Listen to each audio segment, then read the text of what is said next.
Hello everyone. Today we will study about the significance of p-value. Decision making in hypothesis testing में help करता है. Then measuring the strength of evidence. It is used in clinical and pharmaceutical research.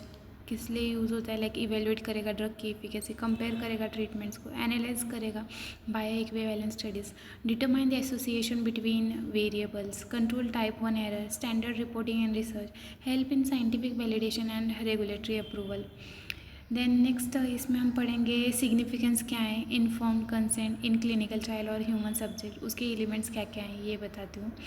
Informed consent के बारे में देखते हैं. It is a fundamental ethical and legal requirement in clinical research involving subjects, process by which a prospective participant is given complete understandable information about a research study, including its purpose, then procedure, risks, benefits and alternatives, and then voluntarily choose whether to participate. The process eliminates with the person's voluntary agreement, usually documented in writing.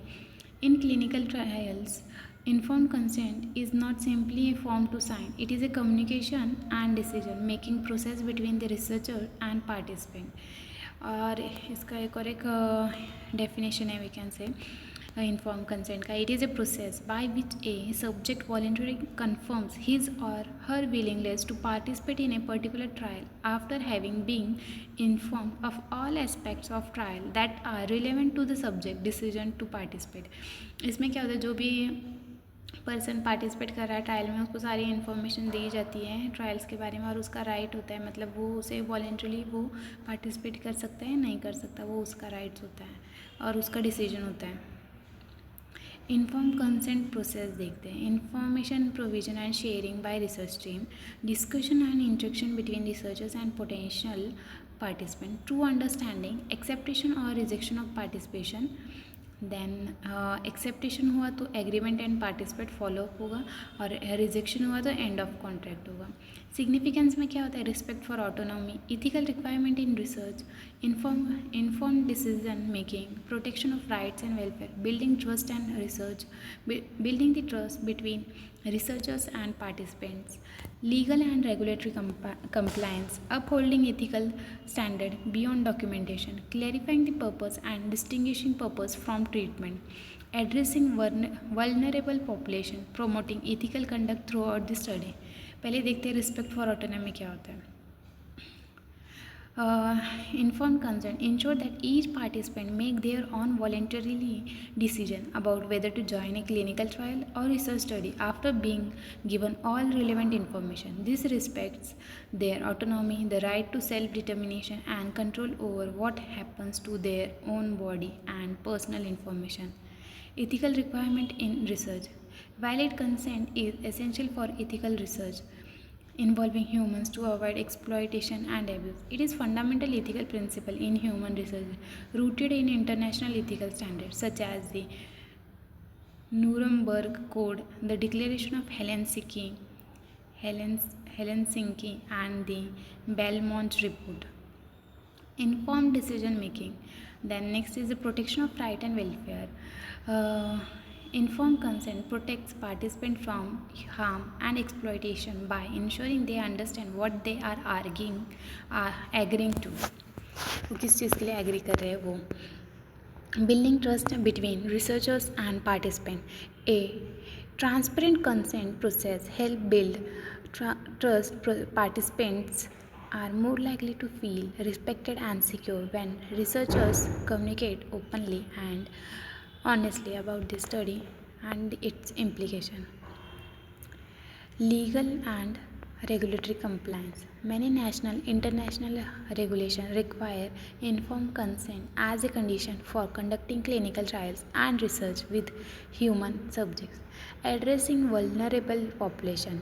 In some populations are particularly vulnerable, including children, those with cognitive impairments or economically disadvantaged individuals, provides protection provide additional protection for vulnerable population. Elements of informed consent में देखते हैं basic elements क्या है, इसका purpose क्या है, then risk, confidentiality, benefits, then compensation, contact information, voluntary participation. Additional क्या क्या हो सकते हैं, इसके अनएक्सपेक्टेड रिस्क क्या क्या है, टर्मिनेशन कब हो सकता है, एडिशनल कॉस्ट क्या क्या होगी, consequence of withdraw, new findings.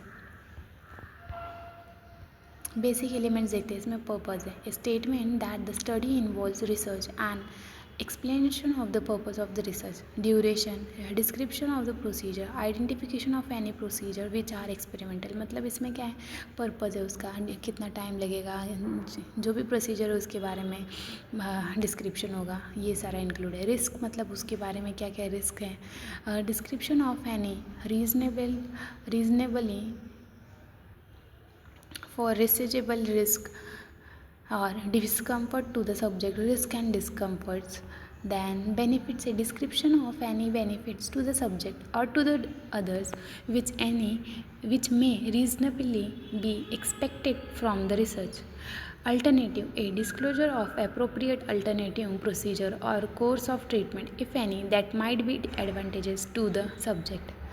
Confidentiality मतलब जो भी ये इन्फॉर्मेशन है वो कॉन्फिडेंशियल रखी जाती है। Statement describing the extent if any to which confidentiality of records identifying the subject will be maintain. Compensation for research involving more than minimal risk and explanation as to whether any compensation and any medical treatments are available if injury occurs, if so what they consist of or where further information may be obtained. Contacts मतलब any an explanation of whom to contact for answers to pertinent questions about the research and the research subject rights, and whom to contact in the event of a research related injury to the subject. Voluntary में क्या होता है, एक statement that participation is voluntary, refusal to participate will involve no penalty or loss of benefits to which the subject is otherwise entitled, and the subject may discontinue participation at any time without penalty or loss of benefits to which the subject is otherwise entitled. Risk में क्या है, unexpected additional risk कौन से unexpected risk, statement that the particular treatment और procedure में involve risk to the subject which are currently unexpected. मतलब ऐसा कोई रिस्क जो अनएक्सपेक्टेड है। Termination, estimated circumstances under which the subject participation may be terminated by the investigator without regard to the subject consent. Additional cost, any additional cost to the subject that may result from participation in the result. Consequences of withdrawal, the consequences of a subject decision to withdraw from the research and procedure for orderly termination of participation by the subject. New findings में क्या है, statement that significant new findings developed during the course of the research which may relate to the subject willingness to continue participation will be provided to the subject. New findings मतलब कुछ नया है उस course के दौरान, तो उसमें subject पे डिपेंड करता है कि वो कंटिन्यू करना चाहता है या नहीं। इसमें हम देखेंगे आगे डिफरेंस है नल हाइपोथेसिस और अल्टरनेटिव हाइपोथेसिस। नल हाइपोथेसिस में क्या होता है, स्टेट करता है कि that there is no effect, no difference और नो रिलेशनशिप। लेकिन इसके अपोजिट जो स्टेट क्या करता है अल्टरनेटिव हाइपोथेसिस की, वहाँ पे डिफरेंस होगा, इफेक्ट होगा और रिलेशनशिप होगा। पर्पस क्या होता है नल हाइपोथेसिस का, it serve as a default assumption to be tested. Alternative hypothesis represents what the researchers want to prove or find evidence for. Symbol जो एच ओ होता है H1 या HA जो होता है अल्टरनेटिव हाइपोथेसिस, स्टेटमेंट जो होता है इसमें इक्वल हो सकता है ये सारा, और कंटेंट्स अल्टरनेटिव हाइपोथेसिस में कंटेन इनइक्वालिटी। एग्जांपल देखते हैं, the new teaching method has no effect on student score, but जो टीचिंग मेथड है वो इम्प्रूव कर रहा है स्टूडेंट का स्कोर, ये हो गया अल्टरनेटिव हाइपोथेसिस का। Decision rule, we either reject और फेल टू रिजेक्ट, और डिसीजन रूल क्या होता है अल्टरनेटिव हाइपोथेसिस में, supported only if the null hypothesis is rejected. Assumption क्या होता है, it is assume true until evidence suggest otherwise. ये जो है alternative hypothesis consider only if sufficient statistical evidence exists. Difference between parametric test and non-parametric test. Definition: statistical tests that assume the data follow a specific distribution, usually normal. Statistical tests that do not assume a specific data distribution. Data type: used for interval or ratio data, used for uh, ordinal, then nominal or normally distributed interval ratio data. Parametric में assumption क्या होता है, require करता है assumption like normality, then homogeneity of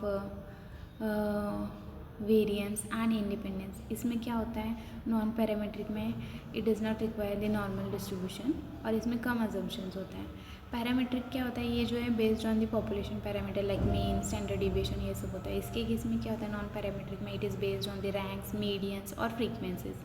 power जो होता है parametric में क्या होता है, generally more powerful if assumptions are met.